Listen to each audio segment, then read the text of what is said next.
Hi, this is Sepha Kirshblum. It is Sunday, January 19th at 8 p.m., and it is our third class in King David's Diary. And today's learning has been dedicated by Andy and Shoshana Geller in loving memory of Dr. Chuck Feldman, Zichrono Livracha.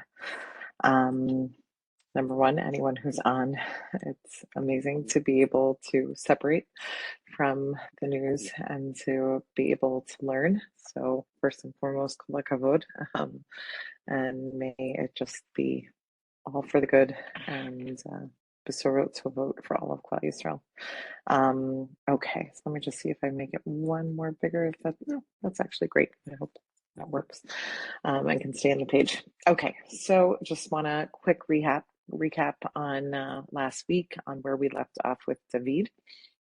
We got to see last week the meeting of Shmuel to David, right? When Hashem sends him to Yishai's house, he goes to Yishai's house and he is told that one of Yishai's sons is going to be the king. He literally goes from boy to boy to boy, and each one is just not the one until finally Shmuel says to Yishai, really, you have no more sons? You have no more kids? And he's like, oh, well, Hakatan, right? The little one is out with the sheep. So he says, okay, well, I'm not leaving until I meet him, right? So ultimately, Shmuel inaugurates, or no, not inaugurates. My head's on tomorrow, seemingly. He anoints David as the king, but it's a private anointing. He pours the oil on his head. His family and his brothers see, but it is kept quiet. And the end of that parak, we saw that because Shaul was having so many emotional challenges and was literally just sad and depressed because he had this ruach ra me'et Hashem, he had this intense bad spirit on him from God. They told his advisors suggested to hire a musician to help him in those moments. David was the resume that was brought up, and he was hired for the job, and we ended then that parak with the idea that Shaul loved David. He loved him so much that he didn't want to just keep him as a musician. He kept him on full-time staff in the palace so that he could always be around. And then the next parak we opened, Parak Yud Zayin, that we started last week also, was the famous story of Goliat, right? The Jews were at war with the Plishtim, and the entire Jewish army was camped on one mountaintop, and the entire Plishti army was camped on another mountaintop. And this man named Goliat, this giant covered in heavy, intense armor, had come down the mountain and called out to the Jews and said, why should we go to war, right? Why should we do this? This is ridiculous. One of you come down and fight me. If he is successful and he can kill me, it's as if he won the war and all the Plishtim will serve you. But if I kill him and I win, then it's as if I won the war for all of the Plishtim and all of the Jews will be enslaved to us.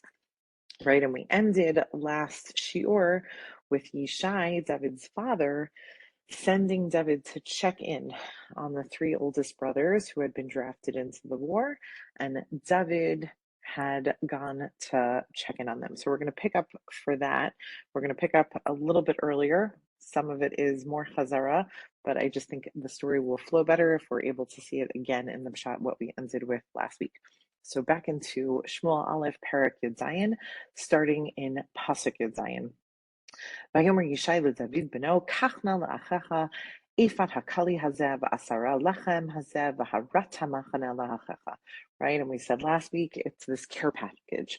Right, he puts together this care package, and he says, David, please go check on your brothers, bring them these gifts. Right, and Yodchet, take even more gifts. Right, again, this is Chazara, so I'm just going to go very quickly. Pasuk Yotzad v'shal v'hema v'kol ish Yisrael be'emek ha'elah. Nilchamim min haplishtim, right? And it lets us know the Jewish camp was in Emek Ha'elah.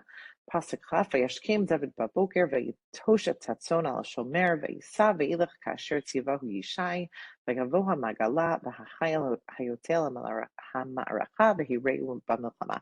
And again, sorry, I just want to run through these psukim. He leaves his sheep with someone to take care of them, and he heads out to this army. Chafbet vayitosh David et hakelim me'elav al yad shomer hakelim vayaratz b'hamaracha vayavo vayishal achav l'shalom. Right, so we're highlighting here that he dumps all his stuff and now he's going in to the Jewish camp. Now, anyone who knows him will obviously recognize that he's not part of this army right now, but because he doesn't have all this stuff, he can easily blend in to everybody else, which he does. Right, he's checking in on his brothers. Pasuk Kaf Gimel, hu midzaber imam. He's in the middle of talking to them. V'hinei ish habenayim oleh. Right, that giant comes down. Goliat haplishti shemo. Right, that man named Goliat comes. Mima'archot plishtim. Right, he's the representative of the plishtim. Vayidzaber kazvarim ha'elan. He says the things we've heard before, but this time vayishma David. Right, for the first time, David is hearing Goliat's speech. Pasuk Haftalad, v'kol ish Yisrael berot hamatzaish, vayanusu mipanav, vayir'u ma'od. The rest of the Jewish army, as soon as they see Goliat coming down the mountain, they run, right? They are petrified.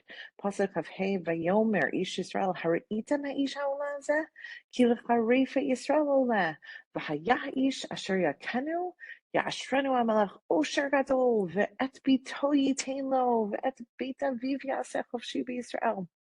Right? And these are like spies almost that Shaul plants around, like calling out, right? Did you guys hear what this man said to the Jewish people, that he's mocking us? And do you know what will happen to the man who fights him, right? If there's a Jew that comes forward to fight him, he will become rich and he will be free from all the taxes and he will be free from all the obligations of the king and he'll marry the princess, right? Amazing, amazing things if you're willing to do it. But don't forget that it just told us that every other person who's listening to this is so petrified, they're running the other way, right? And this is literally where we left off last week, right? David hears this and Pasuk Vav, Vayomer David, right? David says, El ha'anashim ha'omdim imo lemor, right? To the people he's standing around with. And he says, wait a minute. I'm sorry. What will the person who kills this plishti? He doesn't even say fight, right? What will the man who kills this plishti, this yuck guy, right? That removes this like embarrassment that's being mocked on us, right? The man who removes that from the Jewish people. Because who does this guy think he is? Right? He has the audacity to mock the living God, right? Because what David is explaining here and what David understands and internalizes here is that to make fun of the Jewish people or to think you could beat them in war means you think you could beat God, right? Because our wars are not fought by us. They're fought by HaKadosh Baruch Hu, right? So he's saying, I'm sorry, this guy is threatening us, but he's really threatening God, right? Who does he think he is, right? And very, with so much confidence is just saying, what will the man get? Who fights this man and kills this man, right? Pasuk Vav Zayin. This is the first interest anyone has heard, right? Vayomer lo ha'am. Everyone starts answering him and they say, Kadzavar hazeli mor ko ya'aseh le'ish asher yakenu. Right? They're like, oh yeah, no, we'll repeat it, right? This is what they say you'll get. Obviously the pshat doesn't repeat it, but it's the idea that he can marry the princess and he'll become rich and he'll become free of all taxes, etc., etc.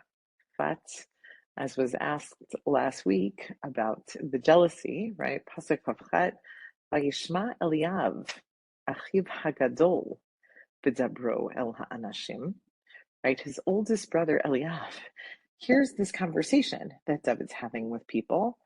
Vayichar Af Eliav B'David, right? And Eliav is ticked at David. Vayomer. And he looks at David and he says, Lama Zayaradata? Right? What are you doing here anyway?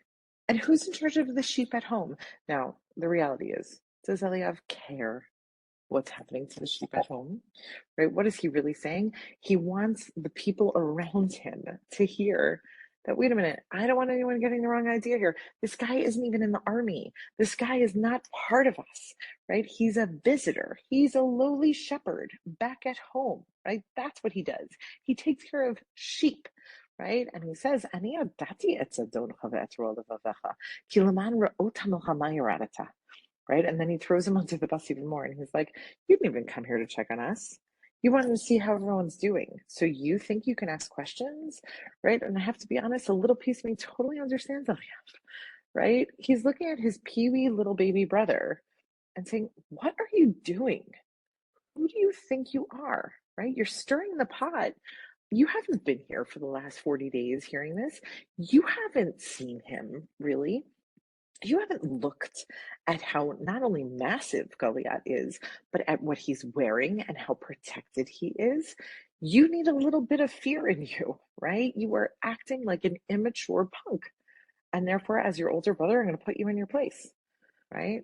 But Pasuk Haftet Vayomer David. David responds, Ma'asitiata.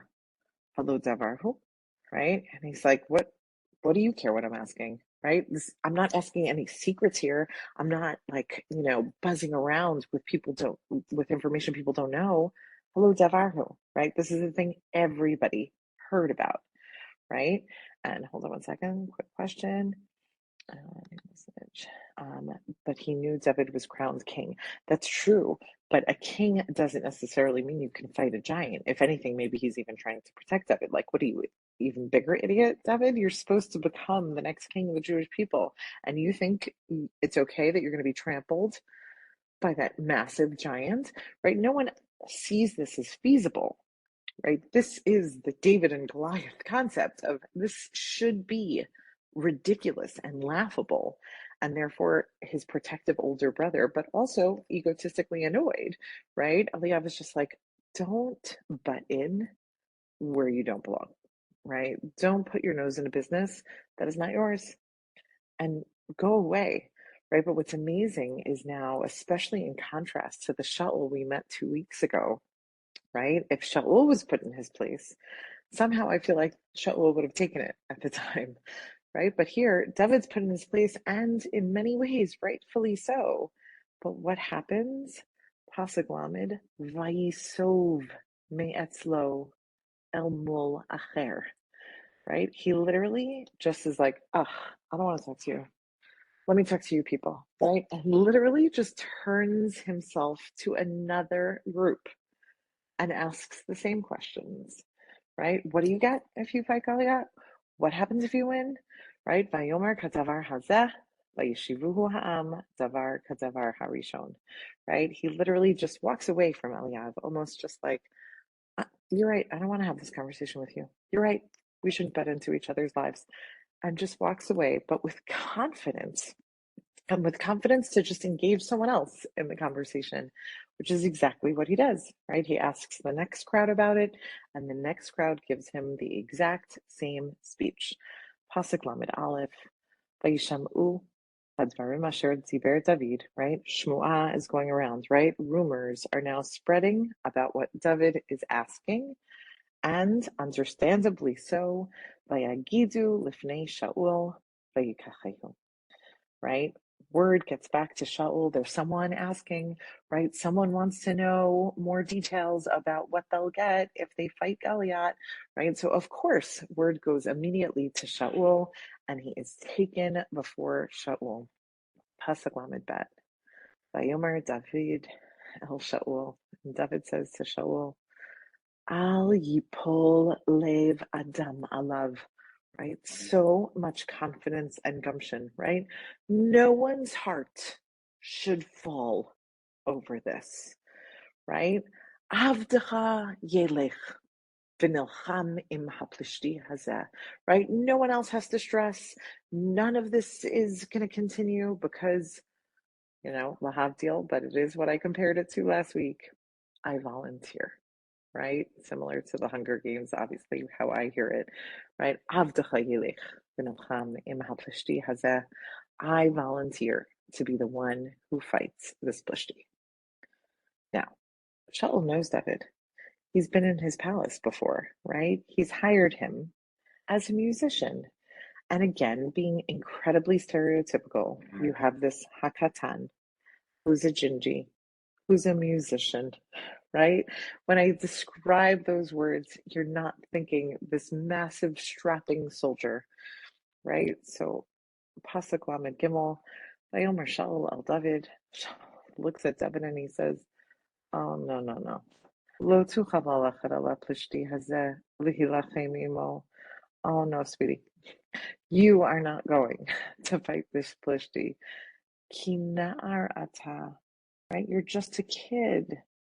Vehu ish milchama minurav, right? And everything we mentioned last week, he's been raised for this. He's been training his whole life for this moment. And you may be strong and you may have something to you, and I may love you, right? Just like it said in last week's, when we were doing last week's class in the parak before, right? I love you and I think you're awesome, which is why I am never going to let you go fight him, right? It's almost like, wow, your ego is such a balloon. I just want to press that little pin into the balloon and pop it, David, right? This is not for you, right? Whatever hopes I had when I heard that someone was asking, now that I see who it is, no. Pasuk Lamed Daled, right? This is his second time in this parak being shot down. This is the second time someone is pretty much saying, who the heck do you think you are, right? First his older brother, now the king. You would think he would be a little more insecure. You'd think he'd be like, okay, I guess everyone's saying the same thing. Maybe this is it. But no. Pasuk Lamed Daled, Vayomer David el Shaul. David looks at Shaul and he says, it's true. You're right. I am a shepherd, and I've been shepherding for my father. And there was this one time that I was shepherding for my father with the flock. Right,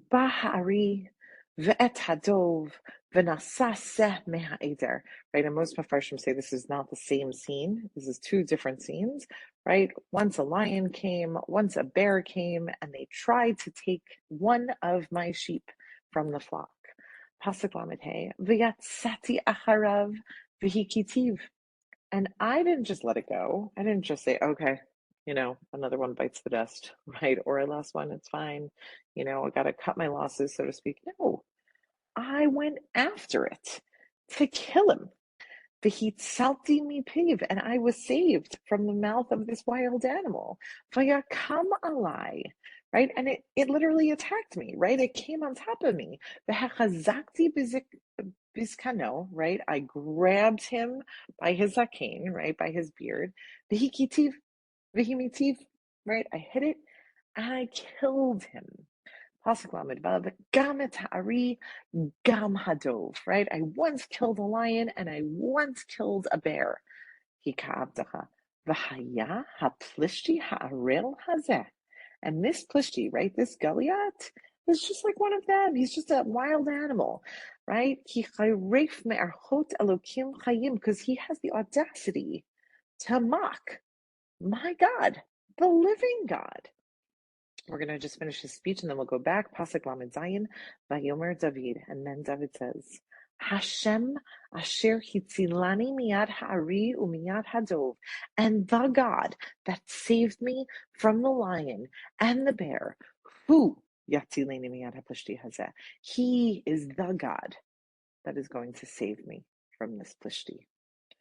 Right? And all of a sudden, everything at least I was perceiving about David until this moment shifts, because it seemed like so much ego, right? It seems like this crazy, ridiculous, not just head in the clouds, but ego exploding human, right? That you're going into this camp, you're asking about things that clearly for over 40 days, no one was willing to try. And your brother tries to push you down.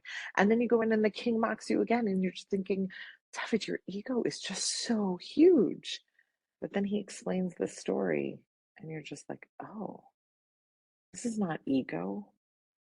This is genuine belief in not only Hakol B'Yedei Shamayim, not only that everything is in God's hands, but Atzat Hashem Hitakum, right? It's not about what anyone else is thinking, and it's not about ego, and it's not about strength.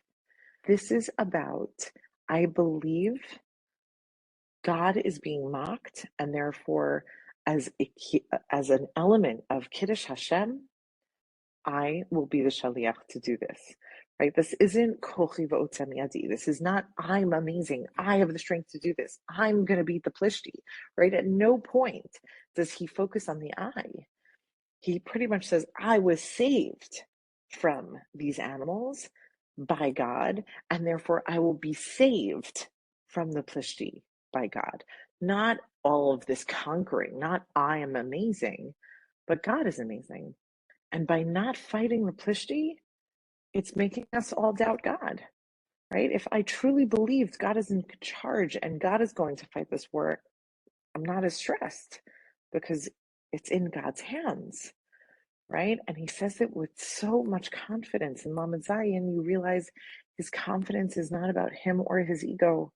His confidence is mamash in his belief in God, right? Vayomer Shaul el David, right? And this is the real affirmation of it. Shaul looks at David and he says, Lech, you go. Hashem yeh imach.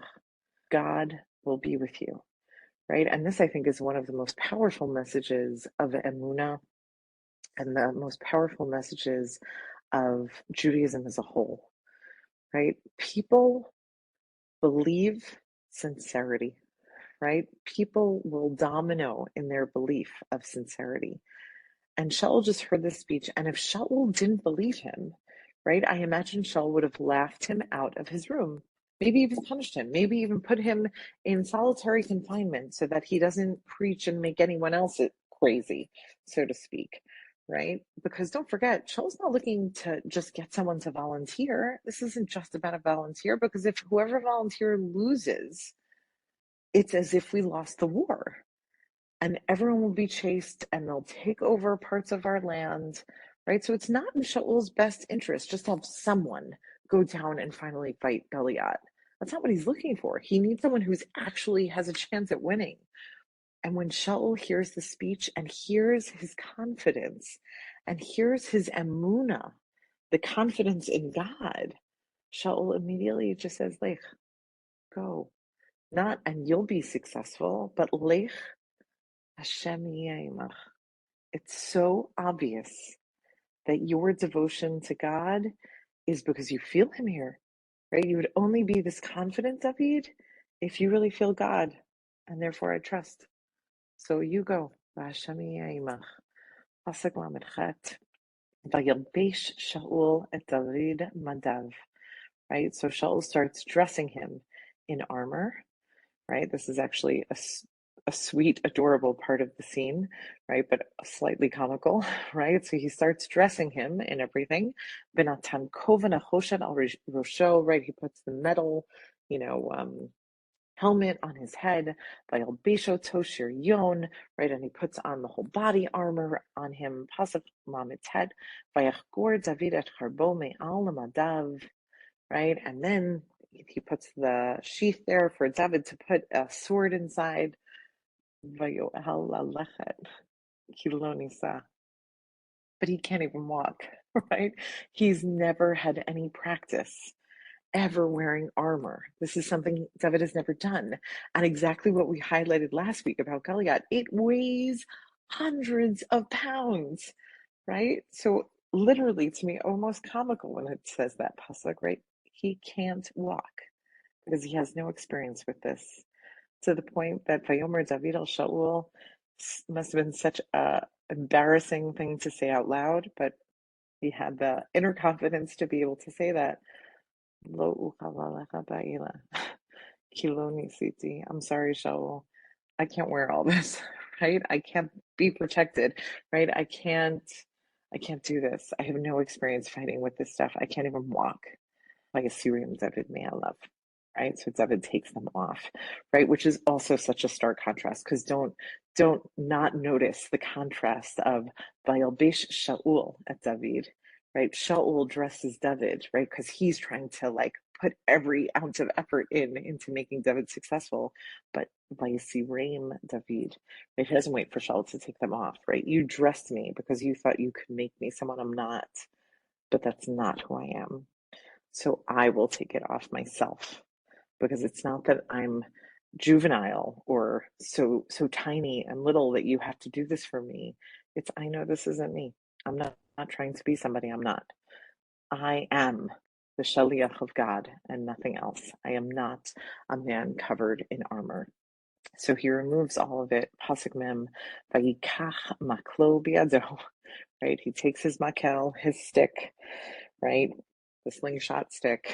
Vayivchar bo chamisha chalukei avanim min hanachal, and he goes and he chooses 5 rocks from the stream, right? And at least, that we can have a little more imagery when he's taking the rocks from the stream, right? The water smooths out the rocks. So he's probably looking for ones that have sharp edge. The way the water hit them could make them different shapes.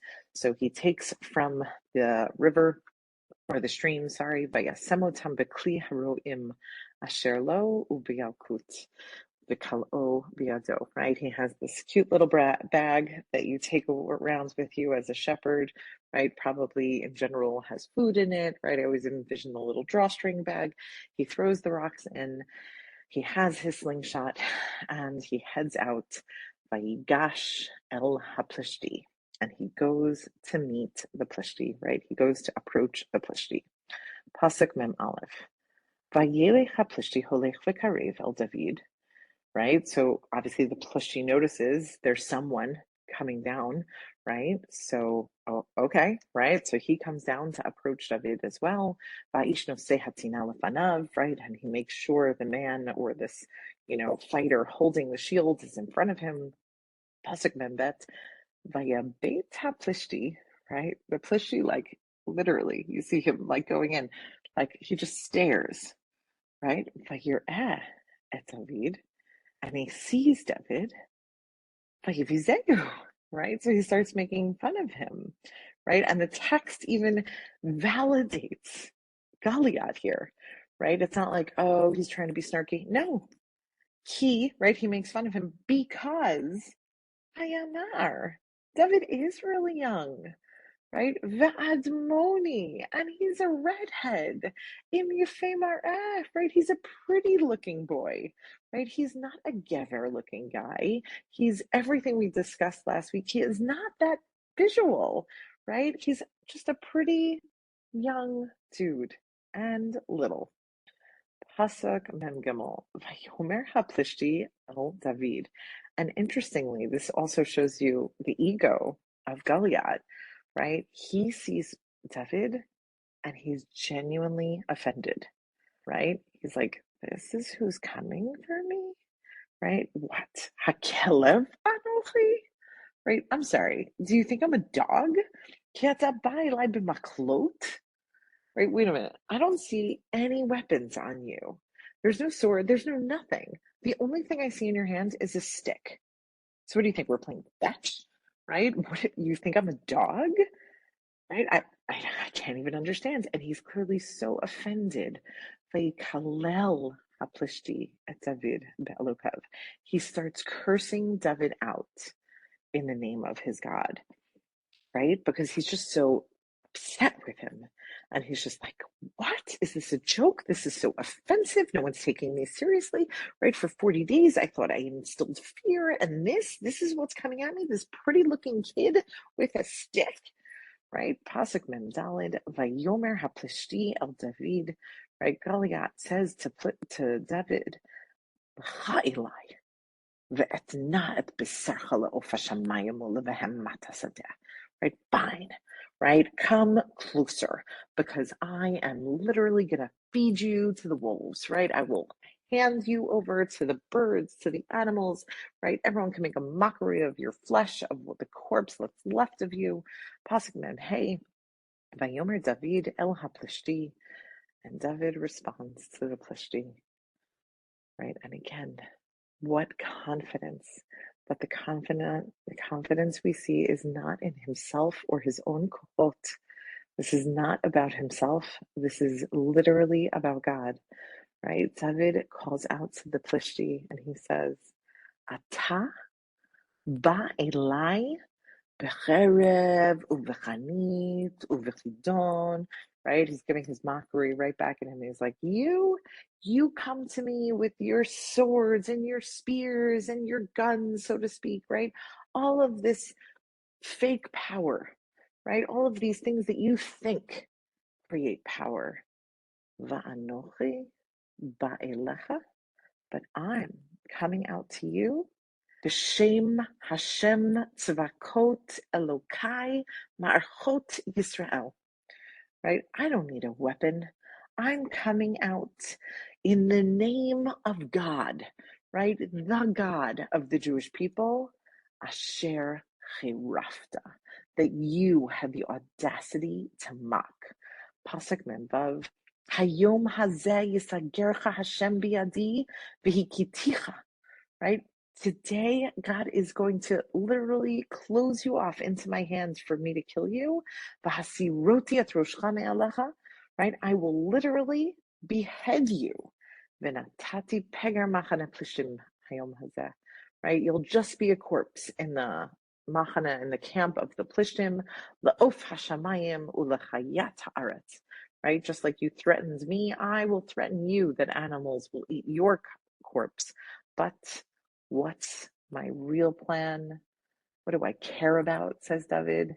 Vayedu kol haaretz ki yesh Elokim b'Yisrael. Because I need you dead not to show you me, but to show the world, so that the world knows that the Jewish people have a God. Right? This is not about me or my strength or even you or your strength. I'm here to prove to the world that Yud Kei Vav Kei is God. And I'll take it one step further. Vayedu kol hakahal hazeh. And I need everyone here who is a witness to know ki lo b'charev u'b'chanit yoshia Hashem. It is not with swords or weapons that God saves. Ki lashem hamilchama b'natanat biyadenu. Because God runs wars and he is going to hand you over to us, right? And obviously, I think all of us needed to hear this, especially today.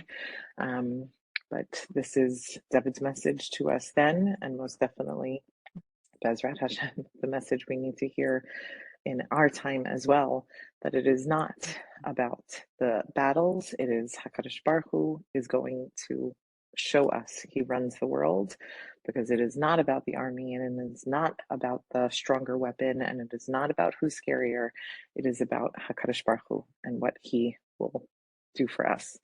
Pasuk Memchet, V'haya ki kam haplishti, vayelech vayikra Vaykrav David, right? And now the Plishti is obviously annoyed and needs to even prove himself even more than he did a minute ago, right? So he's picking up speed towards David, and therefore Vayimaher David doubles that speed. Vayaratz Hamaracha Vikrat Plishti, and he starts running down the mountain to meet the Plishti.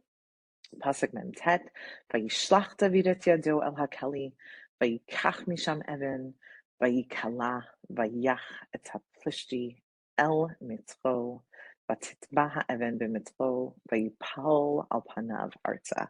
Right? And what a crazy visual scene, right? This monster, right? This huge, many feet, 18 feet, however we want to envision him, giant, is probably waddling down this mountain because he's wearing 1,000 pounds of armor, right? This little pisher David is running down the other side, right? They're coming down to meet, and boom, as David is running, he puts his hand into the bag, takes out a stone, takes back his slingshot, shoots it at the Plishti, right? It hits the forehead, enters the forehead, right? Vayipol al panav arza.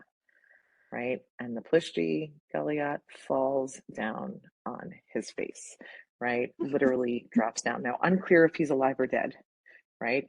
Clearly, it knocked him out in some way. It hit him and penetrated in such a way that he has now lost consciousness.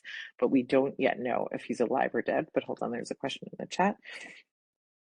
And the challenging part for me is to understand theologically. Is there other claims saying that there's something? Yes, I definitely hear your question, Shoshana. I think it is a great theological question.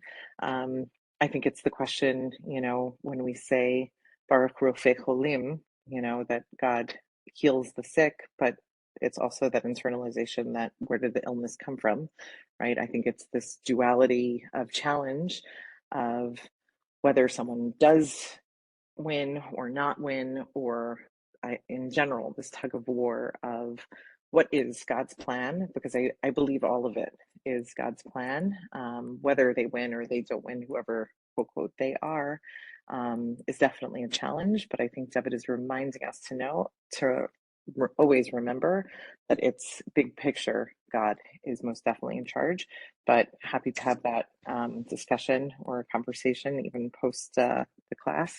So definitely chat again if you want to talk it out. But I think a very challenging topic. Great. Okay, so we can definitely get back to that at some point if someone wants. But going back into the scene, Vayipol al panav arza, right? Goliat literally just drops down. Pasuk nun, Vayechazak David min haplishti bakela uva evan, right? David strengthens, right? It's not even an English word, but David's strength was stronger than the Plishti with a cute little rock and a slingshot, right? Vayach et Plishti. He hit the Plishti, and now finally the text tells us, Vayimitehu, right? That shot didn't just knock him unconscious, he is dead. Right? V'charev ein biyad David, right? The text wants to make sure, like, how many times can we highlight it? In how many ways can we phrase it? Right? He takes him down without a real weapon, right? With exactly what Goliat was saying, how insulting it was, right? What, did you bring that stick for us to play fetch with a dog, right? That's how it feels. And that's what took down this giant without a single weapon. Pasuk Nun Aleph, Vayaret David Vayamud El HaPlishti, right? David runs to stand over the Plishti, right? Because don't forget, you can only imagine from David's perspective, you have no idea what's going to happen with the Plishti army, right? If they see their man, so to speak, fall down, maybe they'll have the frame of mind, they don't, but maybe they would have had the frame of mind to charge at David, right? Don't forget, David Charav Ein Biad David, he has nothing, right? So if they could revive him, right, he has no idea that Goliath's actually dead. He knows he's down. He doesn't know if he's dead, right? How can he claim I won this, right? And time is not on his side because this entire army can run down the mountain so quickly, right? So David runs to the body of Goliat, right? Vayikach et harbo, he grabs Goliat's sword, vayishlefa mitara, vayimotzetehu, vayichrat et rosho, right? He immediately takes the sword, cuts off his head, right? Beheads him exactly as he threatens he would, right? Cuts off his head. Vayiru haplishtim ki meit giboram. And only at that moment, only because David took this one step further, right? Only then, when they see literally the head is severed by Anusu, that's when the Plishtim run. Pasuk Nun Bet, Vayakumu Anshe Yisrael Vayehuda, Vayariu, right? The Jews were on bated breath just as much as the Plishtim, right? As soon as they see this also, and then they see the Plishtim running, right? Vayaru, they start screaming, Vayirdefu et HaPlishtim, and they start chasing the Plishtim. Ad Boachagai, Va'ad Sha'arei Ekron, right? They're able to conquer lands and keep going. Vayiplu Hamalei Plishtim V'derech Sha'arim Ad Gat. Ad Ekron, right? The Jews are now conquering territory that was completely Plishti before, right? This was an amazing win. Pasuk Nun Gimel, Vayashuvu b'nei Yisrael midlok acharei Plishtim, Vayashosu et machanehem. Right? So after they fight all those battles, and again, it's not really even having to fight so much. The Plishtim are petrified, so they just keep running and backing away and backing away. Right? So when the Jews have conquered that and been able to say it's theirs, they are now going back. Pasuk Nun Dalid, and amidst all of this, Vayikach David et Rosh HaPlishti, David takes this head of Goliat, Vayivi'ehu Yerushalayim. He carries it with him back to Yerushalayim, ve'et kelav sam be'ohalo, right? And all his other stuff he leaves in the ohal, right? He wants to bring this as a gift to Shaul, as we'll see. Pasuk Nun Hey. Such an amazing scene in the narration. Pasuk Nun Hey. V'kirot Shaul et Dovid yotzei likrat haplishti. Right, so it's backtracking, right? The text is letting you know it's like literally zooming backwards a few hours, let's say. And it was when Shaul saw David go out towards the Plishti, right? After the scene of him dressing him and David taking off the stuff and he sends him out. When Shaul is watching this, David go out to the Plishti. Amar el Avner, Sar Hatzava, he turns to his officer general, right? His literally right-hand man, whose name is Avner. And he says, Ben Mizan ar Avner, right? Who is that boy, Avner? Right? Now, if I'm not paying close attention, you could read that literally, right? Oh, who is that boy? Right? But we all just learned the parrot together. He knows exactly who that boy is, right? Number one, he tried to dress him and he had to take it off. Number two, he tried to convince him not to do it, right? And in the parrot before, he hired him to be a musician, meaning Shaul knows exactly who David is. This isn't a genuine question.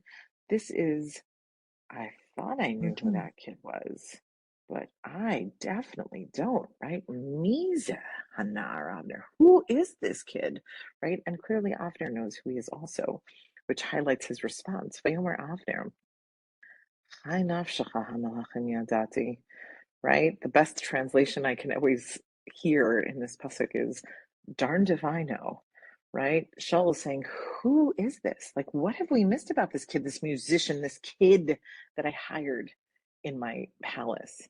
And Avner is just like, shh, I don't know, right? No one saw this coming, Shaul, right? But don't forget the insecurity that's developing in Shaul.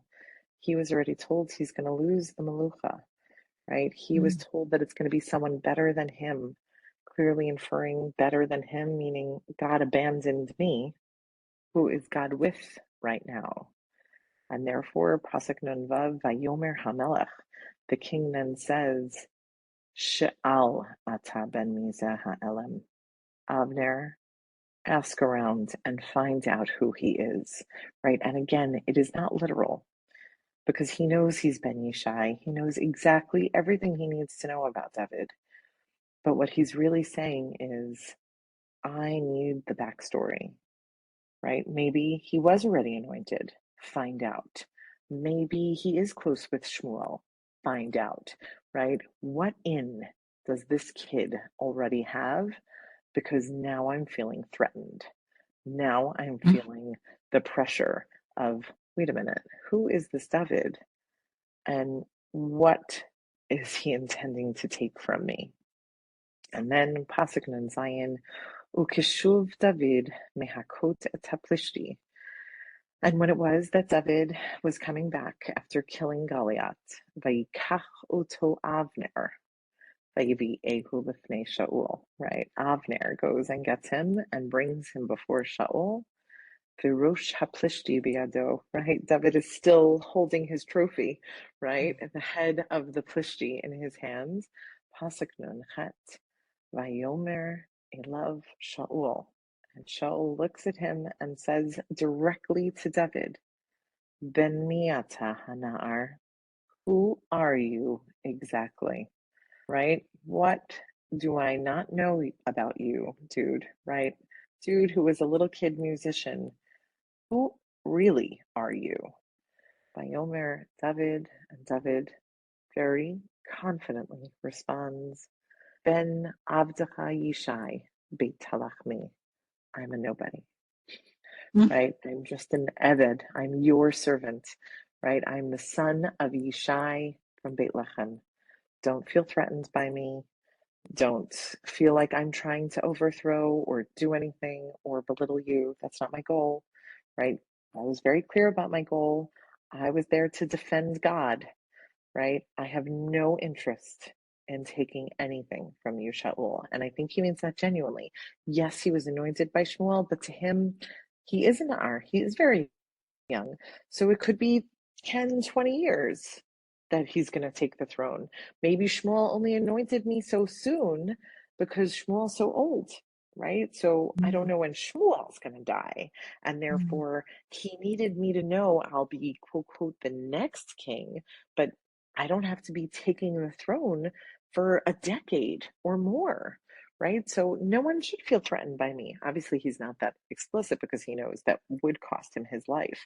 But he's trying to say, I don't want to take anything from you. I am a nobody. Don't feel threatened by me, Shaul. Right. And the curtain closes, so to speak, on Perek Yud Zayin of this elation. Number one, of Bnei Israel, that they just won this war, of David feeling this rush of God is with me, right? I'm not nuts. I feel God's presence and it's so palpable. And yalla, I'm going to just keep using it wherever I can. But it's not about me, right? But everyone else looking at David saying, who are you, right? What are you, and what are you going to bringing to the table, right? So that's how Yud Zayin ends. We have enough time to actually start Yud Chet, so we're going to keep going. So Shmuel Aleph Perek Yud Chet, right, taking it on a slightly different turn. Pasuk Aleph. Vayihi kichaloto ledaber al Shaul, and it was when David was done talking to Shaul. Right, what a weird phrase, but pretty much saying like, when everything calmed down, right, from the hype of Goliat, Nefesh Yehonatan Nikshira B'Nefesh David. Yonatan's soul was tied, was intertwined with the soul of David. We're going to go back to that in a minute, but I just want to finish this pasuk. But yeah, Vehu Yonatan Kinafsho. And Yonatan loved David like his own soul. So again, we didn't do all of the beginning of Shmuel Aleph, so just a quick background. Yonatan is Shaul's son. So in the prakim that we did not do, not only did we learn that Yonatan is Shaul's son, but he is a major commander in the army, a super successful commander in the army, also beloved by the people, right? There was a scene where the people saved Yonatan, even though he didn't listen to a rule, and he ate when he wasn't supposed to, and even though Yonatan was willing to die for his mistake, the people wouldn't let him because they just love him so much. And here we get to know that Yonatan is, his soul is connected to David, and he loves David like his own soul, right? So a few things to keep in mind. David's been living in the palace, right, for probably many months. So the relationship has clearly grown over those months that the text never told us about. But I want to talk, at least start tonight talking about this love and what it represents, right? And to appreciate that is, hold on, let's jump to the next source for 1 minute. We'll go back. But this is from Pirkei Avot, the Mishnah of Avot, Perek I believe it's Mishnah Tetzayin. I'm so sorry that I forgot to write it. It's either Tetvav or Tetzayin. I can double check. And the Mishnah says, Kol ahava shehi tluya badavar, any love that is dependent, like taloi, that is dependent on something, batel davar, batela ahava, right? Any love that's dependent on something, if that something goes away, then the love goes away. V'she'ena teluya badavar, but a love that is not dependent on something else, ena betela la'olam. That love can never go away. That's eternal. And then what's amazing about this Mishnah is it keeps going. And it says, well, let me help you, right? Ezohi ahava hataluya badavar. How could we explain to you better what this dependent love is, right? Or in modern psychology in English, we would say conditional, right? How can we explain conditional love to you? Zo ahavat Amnon v'Tamar. This is the love of Amnon and Tamar, right? David's half siblings, a horrible, tragic story of Amnon being in love with Tamar. And, spoiler alert from this Mishnah, because she was a virgin, he ultimately rapes her. And after he rapes her, the Pshat tells us he hates her, right? So the text here of the Mishnah is letting you know, oh, so that's a perfect example of conditional love. As soon as that condition was taken away and changed and was different, the love went away. But she'ena teluya badavar, if you want to know about a love that is unconditional, zo ahavat David v'Yonatan. Then you need to study the love of David and Yonatan. Now, personally, I think I mentioned it either last shiur or the shiur before. Yonatan is by far my top two biblical characters that I love. Yonatan, my friends used to joke, he was my biblical crush. Love, love, love Yonatan. So to me, this Mishnah was always so intriguing because when you hear this phrase, right, unconditional love, right, even in modern times and in modern psychology, what relationship does it truly describe in our times of unconditional love? Where do we use that example from?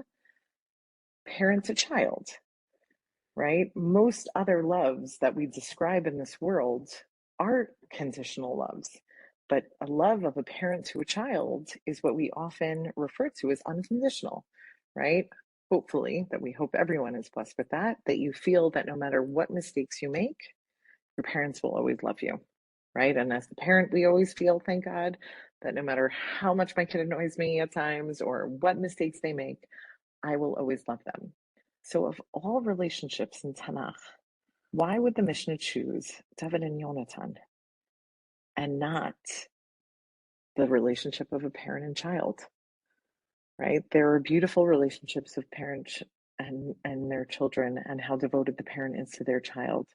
So why not use them, right? And I think especially as we're only starting Sefer Shemot and Parshat Shemot, right? These recent days, then who do we think of when we think of a parent's unconditional love for their child, right? At least for me, I think of Yaakov and Yosef, right?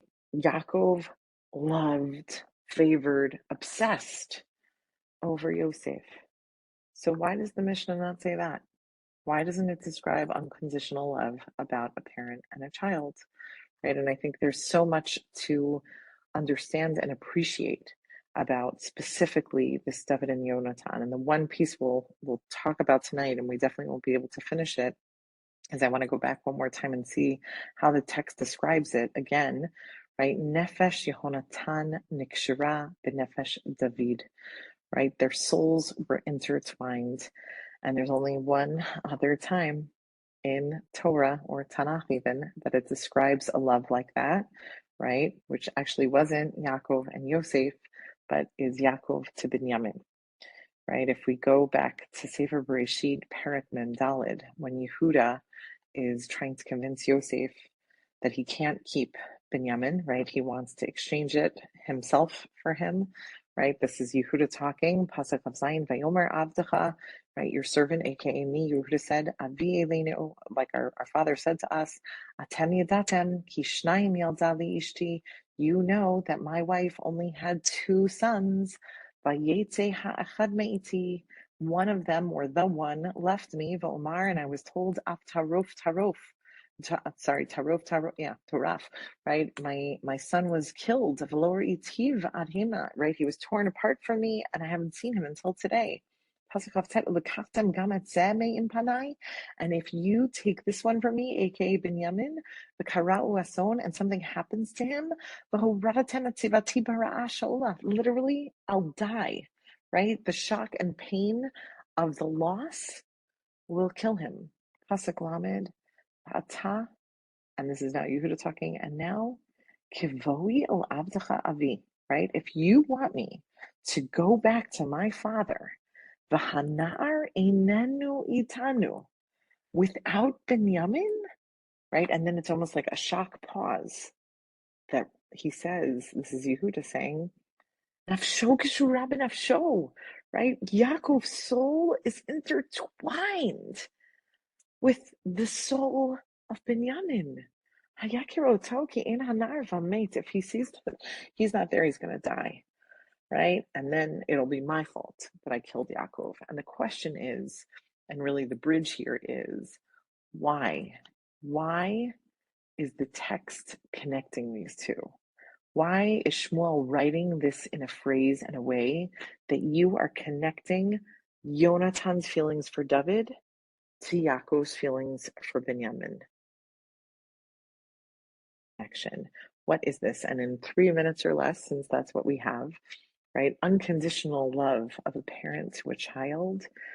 Part of that unconditional love is ego is taken out, right? From a parent's perspective, ego is taken out from, I want my child to be more successful than me, right? That would be the greatest blessing that I could have, to know that my kid outshines me. My kid did 10 times more than I did. My kid took the legacy to so many more places, right? That's the concept of the unconditional love of a parent to their child. Their greatest wish and dream is for the success and thriving of their kid. That's what the love really means. I don't care about my ego. This isn't about me. This is about, wow, I am so proud of you, right? Which is exactly how Yaakov felt towards Binyamin. And here, exactly what we are foreshadowing in these psukim of Yonatan for David, right? Because what happens, we're not fully done with this concept, but I just want you to see how it continues in the chat, right? Yonatan loves David in this way. Right? Shaul makes David permanently in the palace. But what does Yonatan do? Yonatan v'David brit ba'avato knafsho. Yonatan makes a covenant with David because he loves him like his own soul. Vayitpashet Yonatan et ha'me'il asher alav vayitnehu leDavid. Yonatan takes the me'il that he was wearing and he gives it to David, right? And again, if we're going to be talking about intertextuality and the significance of word significance, me'il is incredibly significant, specifically in Nevi'im, right? There's ketonet, there's beged, there's tons of words that can mean a cloak, a coat, an outfit, whatever it may be.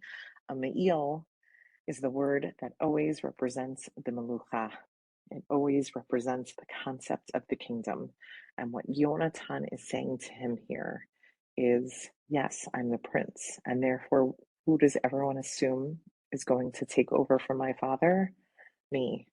But Nefesh Yonatan Nikshara Nefesh David, I love you like a parent. I love you like the one that says, I want your success more than mine.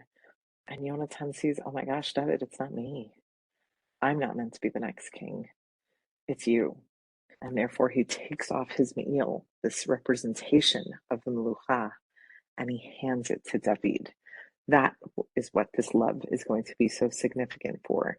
That's what's unconditional about this love of Yonatan to David, of saying it's not about being a prince, and it's not about who, the family dynamic should appoint.